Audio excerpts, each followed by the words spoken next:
నమస్తే welcome to Telugu one news నేను రూపానాదెళ్ళ జనం సొమ్ముతో జల్సాలు జగన్ ప్యాలెస్ లో బంగారంతో చేసిన కుర్చీలు ఏపీ సీఎం జగన్ మోహన్ రెడ్డి అధికారంలోకి వచ్చిన తర్వాత ఒక్కసారి కూడా మీడియా ముందుకు రాలేదు. తెలుగు మీడియా అంటే ఆయనకు చిరాకు కాబోలు. చిచ్చి నేనా తెలుగు మీడియాతో మాట్లాడటమా అన్నట్లుగా ఆయన ప్రవర్తన ఉంటుంది. దేశంలో ఏ రాష్ట్ర ముఖ్యమంత్రి అయినా నిత్యం కాకపోయినా తరచూ మీడియా సమావేశాలు ఏర్పాటు చేసి ప్రభుత్వ విధానాలు, అభివృద్ధి, సంక్షేమ పథకాలపై వివరిస్తూ ఉంటారు. కానీ జగన్ మాత్రం తన 5 ఏళ్ల పాలనలో ఒక్కసారి కూడా మీడియా ముందుకు రాలేదు. తెలుగు మీడియా అంటే చిన్న చూపు అన్నది పక్కన పెడితే మీడియా వాళ్ళు ఎలాంటి ప్రశ్నలు అడుగుతారో అన్న భయం ఆయనను తెలుగు మీడియా దూరంగా ఉంచడానికి కారణమని వైసీపీ నేతలే చెప్తున్నారు.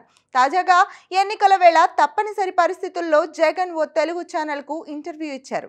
జగన్ను ఇంటర్వ్యూ చేసిన వ్యక్తి జగన్కు ఇబ్బంది కలిగించే ప్రశ్న ఒక్కటి కూడా వేయకుండా చాలా జాగ్రత్త పడ్డాడు.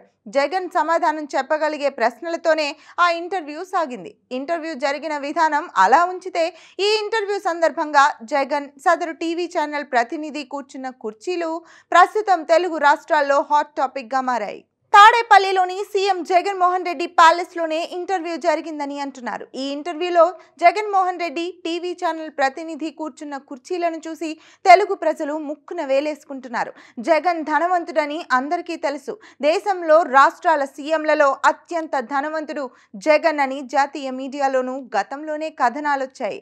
అయితే జగన్ వద్ద సొమ్మంతా అవినీతి అక్రమాలతో దొడ్డిదారిని సంపాదించిందేనన్న విమర్శలు ఉన్నాయి. అక్రమాస్తుల కేసులోనే జగన్ జైలుకు సైతం వెళ్ళొచ్చారు. లక్షల కోట్లు సంపాదన కలిగిన వారి ఇళ్లలోనైనా బంగారం పూతతో చేసిన కుర్చీలు చాలా అరుదు.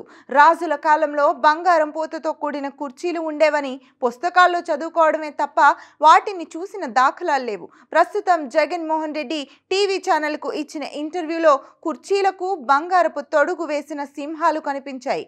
వీటిని చూసిన తెలుగు ప్రజలు షాక్ అవుతున్నారు. ఒక్కో కుర్చీకే 2 బంగారు సింహాలున్నాయి. దాదాపు ఒక్కో సింహం కేజీ బంగారంతో చేసినట్లు తెలుస్తోంది.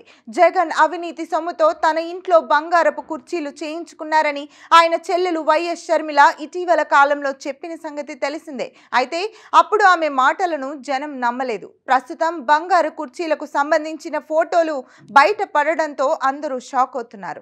ఉమ్మడి ఆంధ్రప్రదేశ్ రాష్ట్రంలో వైఎస్ రాజశేఖర రెడ్డి సీఎంగా ఉన్న సమయంలోనే జగన్ మోహన్ రెడ్డి తండ్రి అధికారాన్ని అడ్డుపెట్టుకుని వేల కోట్లు అక్రమంగా సంపాదించారన్న ఆరోపణలు ఉన్న సంగతి తెలిసిందే. 2019 ఎన్నికల్లో వైసీపీ అధికారంలోకి వచ్చి ఏపీ సీఎంగా జగన్ బాధ్యతలు చేపట్టిన నాటి నుంచి రాష్ట్రాన్ని దోచుకోవడమే పనిగా పెట్టుకున్నారు. ఇసుక, మట్టి మాఫియాతో పాటు గంజాయి అక్రమ రవాణా, మద్యం మాఫియాతో జగన్, ఆయన అనుచరులు లక్షల కోట్లు ప్రజల సొమ్మును జేబులో వేసుకున్నారన్న విమర్శలున్నాయి. తాజాగా ల్యాండ్ టైటిలింగ్ యాక్ట్తో ప్రజల సొమ్మును తన సొమ్ముగా మార్చుకునేందుకు జగన్ కుట్ర చేశారని విపక్షాలు దుమ్మెత్తిపోస్తున్నాయి. ఇక ప్రజా సొమ్ముతో ప్రముఖ నగరాల్లో విలాసవంతమైన భవనాలు, ఆ భవనాల్లో బంగారపు కుర్చీలు చేయించుకుంటున్న జగన్ ప్రస్తుతం జరుగుతున్న ఎన్నికల ప్రచారంలో నేను, నా అభ్యర్థులు పేదవాళ్లం, డబ్బు లేదు, అప్పుల్లో ఉన్నారంటూ బహిరంగంగా ఎలా చెప్పగలుగుతున్నారని జనం విస్తుపోతున్నారు. మరోవైపు దేశంలోనే ధనిక ముఖ్యమంత్రుల్లో ఒకరైన జగన్ ఈ ఎన్నికలు పేదలకు, ధనికులకు జరుగుతున్న ఎన్నికలని చెబుతుండటం గమనార్హం. ప్రజలంతా పిచ్చోళ్లు, తాను ఏది చెప్పినా వింటారు.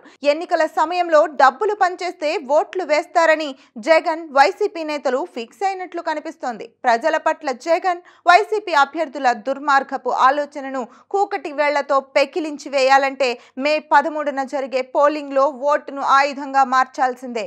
ఇప్పటికే ఏపీలోని మెజార్టీ ప్రజలు ఓటు ద్వారా గట్టి గుణపాఠం చెప్పేందుకు సిద్ధంగా ఉన్నారు. ఆ విషయం తెలుగుదేశం కూటమికి పోటెత్తుతున్న జనాలను, డజనుకు పైగా సర్వేల ఫలితాలను చూస్తే అర్థమైపోతుంది.